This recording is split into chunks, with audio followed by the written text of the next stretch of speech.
In just one foodborne outbreak in the United States, 2 people died. But what was harder was that it didn't go away, and I ended up losing my appetite completely, having pretty significant abdominal pain and cramping to the point where I basically spent a week unable to eat and at times not even able to have water. Many others suffered from ongoing diarrhea, dehydration, and weight loss without even knowing what they had eaten. Even more frightening, the food at the center of the investigation was something people had always considered a healthy choice. Food in America used to represent abundance, convenience, and trust. But now people are paying more while being left to deal with the consequences of a system that lacks transparency. So how much are people really paying for a meal and money, health time, and even their ability to protect themselves? Why can these dangerous foods be distributed all across the United States, while fuel and transportation costs are passed on to the people buying them? Today, join me as we listen to the people who have suffered the consequences and take an honest look at how the American food system really works.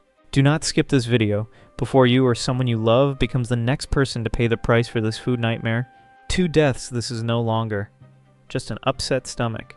Concern over this intestinal illness across the country, and now the first 2 deaths have been reported. More than 18,000 cases in 45 states now. Elizabeth Schulze is back with us. Elizabeth, what do we know? But there was one detail in the report that worried me even more than the number of deaths. Both people had serious underlying health conditions.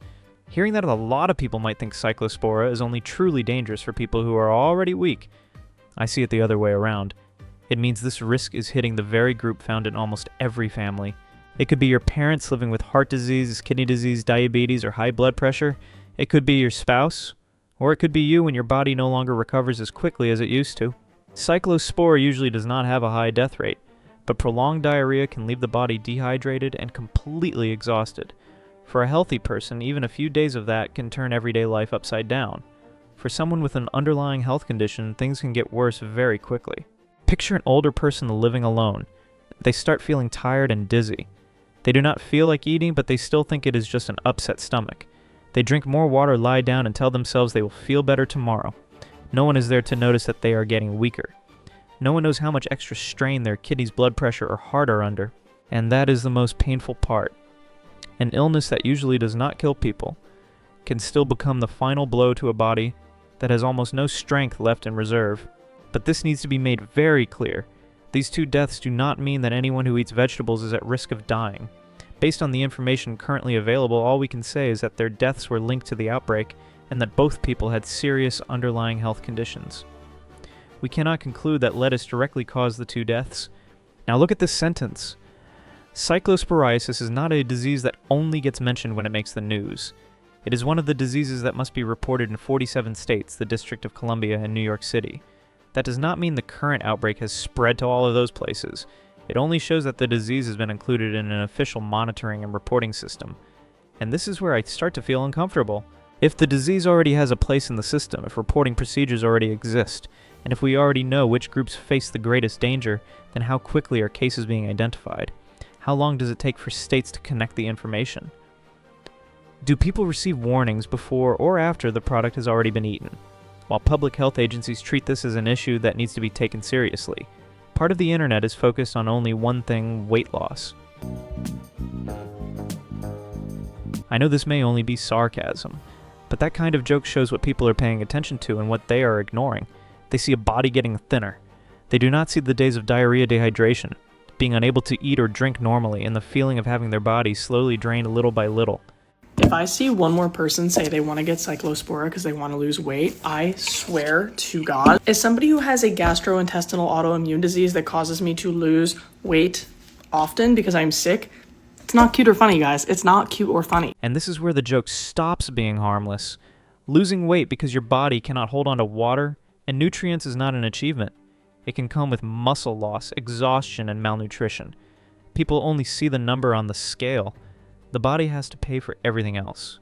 When you are caring for an older person, someone with an underlying health condition, or someone who always tries to tough it out at home instead of seeing a doctor, this is no longer something that only exists on a TikTok screen.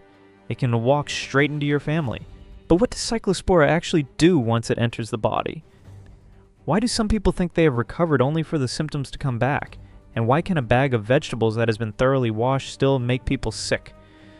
To answer that, we need to look at what Cyclospora actually does inside the body. Cyclospora, the parasite, that drains your body but is easy to miss. Did you know that what you think is just one bad meal or a familiar stomachache followed by more waiting is exactly why Cyclospora can quietly drag on for days? Anyways, last Monday I woke up with diarrhea, and I had it for 7 days. So number one, New York has the most cases of this thing right now. She has not said that a test confirmed she had Cyclospora, but what she did is very familiar on the first day. She figured she must have eaten something that did not agree with her. I might have thought the same thing. We do not call a doctor over one stomachache. We drink more water, skip a meal, lie down, and hope everything will be back to normal the next morning. But one day can turn into 3 days. 3 days can turn into a whole week. During that time, you cannot sleep well, you do not feel like eating, and you do not have enough energy to go to work, but you still do not know whether you are actually sick or just dealing with a familiar digestive problem. Cyclospora chiatinensis is a parasite that lives in the intestinal tract. People are usually exposed through contaminated food or water. It can cause watery diarrhea, stomach pain, or cramping, loss of appetite, fatigue, weight loss, and dehydration. And it does not always end in a straight line. Some people start to feel better and think their body has recovered only for the symptoms to come back. Try living like that for several weeks, not knowing which meal your body will be able to keep down, whether you will be able to sleep tonight, or whether you will have enough strength tomorrow to drive or to take care of someone you love. Because I feel like I have 99% of the symptoms, but I also have like stomach issues all the time. And I'm extremely stressed right now because I'm like, at what point am I gonna know how many days or how many symptoms deep?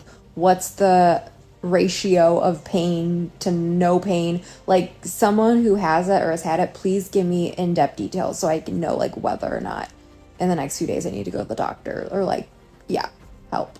She did not say she had been diagnosed with Cyclospora, but that question is what really matters. When you already deal with frequent stomach pain and irritable bowel syndrome or regular reactions to food, what sign is different enough to make you see a doctor? The second day, the fourth day. Or do you wait until you are dizzy, too weak to stand and unable to keep fluids down? People often say that when something feels wrong with your body, you should see a doctor. That sounds simple. But you cannot look inside your stomach and know Cyclospora is there. Symptoms may not appear until several days after exposure. By the time a doctor asks what you ate, you have to remember a long list of meals from the week before. And a routine stool test does not always automatically check for this particular parasite. Then there is something else. I used to believe almost completely washing vegetables really well was enough. Washing vegetables is still important. So is washing your hands. But running water is not a guarantee that Cyclospora is completely gone. You cannot see it, smell it, or tell just by looking which bag of vegetables has a problem. That does not mean every kind of raw vegetable is dangerous, and it definitely does not mean you should use chemicals to wash food. But when a product is under recall, washing it again and continuing to eat it is not a safe response. Shoppers can be careful, but they cannot test their own food in the kitchen. So who is responsible for finding the danger before that product reaches the dinner table? And why, by the time a warning comes out, could the recalled food already have been inside consumers' bodies for several days? Food travels across America before the system can respond. If you can finish an entire bag of lettuce, throw away the packaging, and only find out weeks later that it was linked to an outbreak, then the warning came too late for your meal. 6 weeks. By the time a case is connected to the outbreak, the product may already be gone, the receipt is gone, the packaging is in the trash. The restaurant has already received several new shipments while the person who got sick has to remember what they ate. This is what makes me angry. A batch of vegetables can be packaged, moved through a distribution center, and show up in supermarkets and restaurants across several states very quickly. But to detect a problem, the system has to go through a long series of steps. People eat the product. Symptoms show up later. They wait to see whether their body gets better on its own before seeing a doctor. The doctor has to order the right tests. The result is reported to the system, and then states compare cases to look for something they have in common. Part of the investigation depends on the memory of someone who just spent days completely drained. Do you remember what you had for lunch 2 Tuesdays ago? Was that iceberg lettuce in the sandwich or some other kind of greens? Did you keep the receipt or the lot number? When you eat at a restaurant, you do not see the ingredient packaging. You know what dish you ordered, but you do not know where the vegetables came from.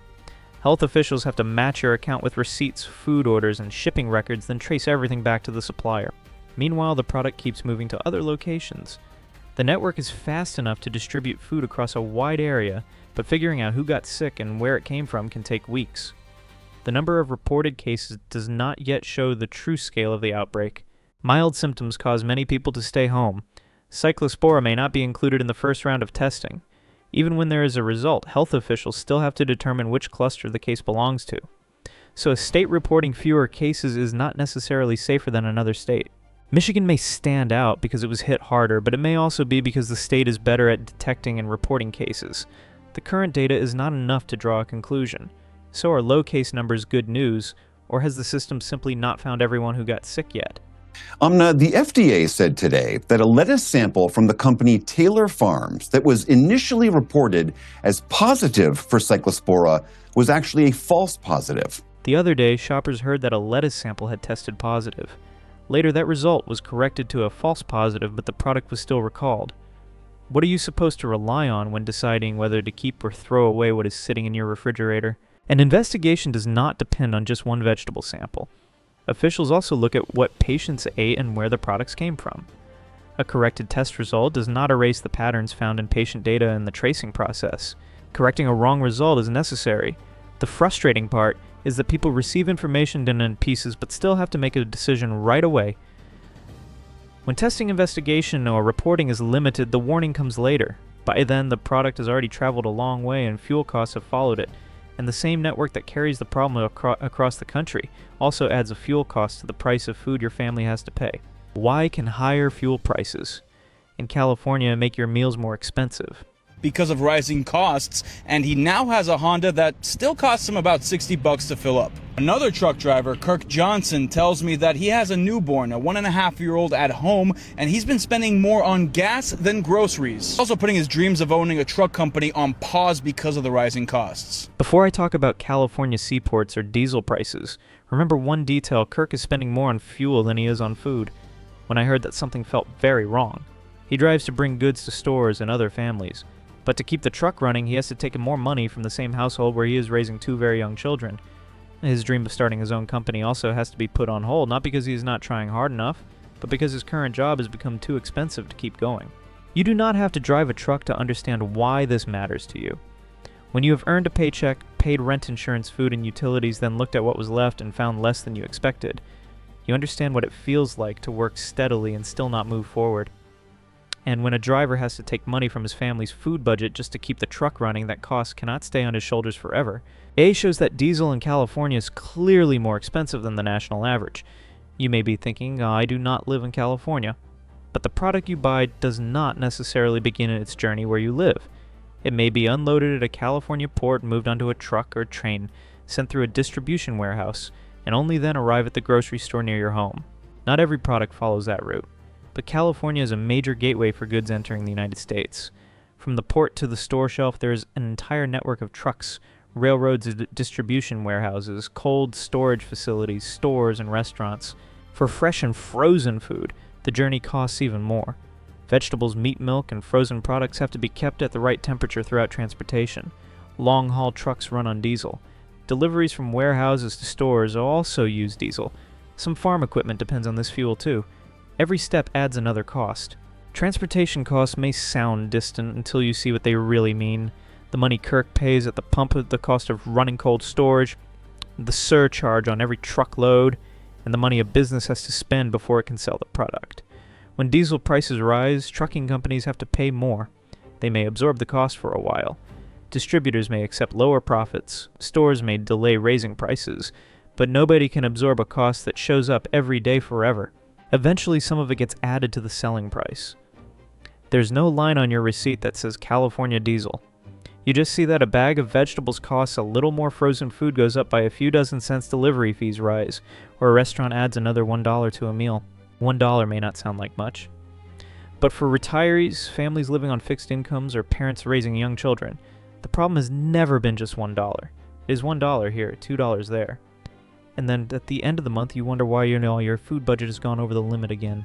California also has several reasons why fuel is often more expensive.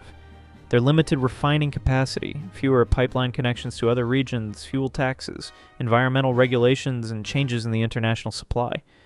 Drivers cannot control any of that, but they have to pay before the shipment can keep moving. Diesel is not the only reason food prices go up. Shipping contracts and existing inventory can delay the impact. Some businesses accept lower profits. Fresh vegetables, frozen goods, and products shipped long distances are also more sensitive than products made closer to where they are sold. But when almost every product has to be transported, fuel is no longer just an issue for the trucking industry. And diesel is only one layer of the cost. Before some products, ingredients, or packaging materials are even loaded onto a truck, they may already carry an extra charge collected right at the border. Tariffs are not listed on your receipt, but you still pay for them. I already paid the tariffs. There just was not a line on the receipt saying this is the part of the price that came from tariffs. All I saw was a higher price. That lack of clarity makes it easy for shoppers to get angry at the wrong people. They blame the store or the distributor, or they assume the company suddenly decided to make more money. Sometimes that is true, but a lot of the time the price increase started before the product ever reached the shelf. When imported products, ingredients, or packaging enter the United States, the American importer is the one that pays the tariff. Then the importer has to make a choice, absorb the cost, ask the supplier to lower the price cut, spending somewhere else, or pass part of the cost on to the next customer. A lot of people hear that and say the company should just accept a smaller profit, but tariffs do not show up once and then disappear. They come back with every shipment. A company may absorb the cost for a while. A foreign supplier may cover part of it. A store may hold prices steady to avoid losing customers. But when the cost keeps coming back, it starts moving through every link in the chain. The importer charges the processor more. The processor adjusts the price for the distributor. The retailer receives more expensive products. By the time you reach the checkout, you no longer see the tariff. You just see a new number. I once heard someone put it very plainly: American consumers paid the tariffs.